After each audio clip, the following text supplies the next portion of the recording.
ডাক দিল জুলাইবি দাঁড়াও দাঁড়াও তোমার পয়গম্বর আমার মেয়ে তোমার সাথে বিবাহে রাজি হয়েছে একটু জবান খুলে বলেন না সুবহানাল্লাহ আল্লাহর পয়গম্বরের কাছে যখন ওই সাহাবী যাইবে ওই মুহূর্তের মধ্যে শ্বশুর বাবাজি ডাক দিল জুলাইবি দাঁড়াও দাঁড়াও আমার মেয়ে তো রাজি হয়েছে শুধু রাজি হয় নাই আমার মেয়ের জবান দ্বারা কথা বলেছে ওই ব্যক্তি তোমার খেদমত করতে চায় তোমার সেবা করতে চায় তোমার চরণগুলো ধুয়ে দিতে চায় তোমার সেবা করে আমার মেয়ে জীবন অতিক্রম করতে চায় হায়াতের শেষ নিঃশ্বাস পর্যন্ত আমার মেয়ে তোমার খেদমত করতে চায় তখন এই কথা বলতে জুলাইবি তুমি যাও যাও যাও পয়গম্বরকে সুসংবাদ জানায় দাও একটু জবান খুলে বলেন সুবহানাল্লাহ সুবহানাল্লাহ আলহামদুলিল্লাহ লা ইলাহা সুবহানাল্লাহ আলহামদুলিল্লাহ লা ইলাহা ইল্লাল্লাহ লা ইলাহা मौला रे डाक रे बंदा मौला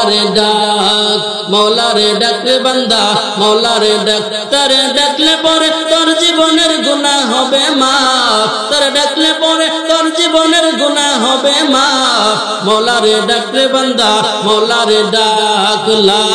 इलाहा जोड़े ला इलाहा अल्लाह इलाहा इल्लल्लाह ला इलाहा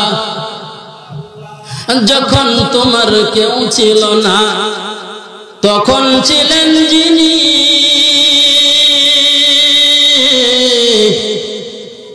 আবার যখন তোমার কেউ রবে না তখন রবেন তিনি তিনি কে একটু জবান খুলে বলেন না কে আমার বন্ধুগণ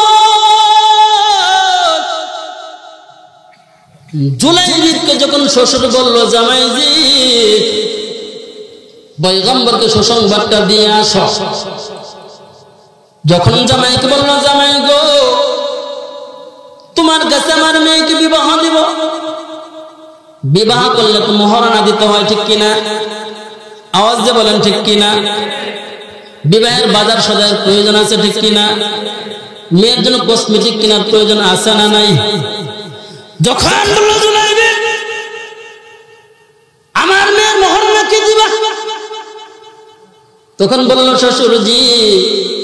আমার তো টাকা নাই পয়সা নাই একটা জিনিস আছে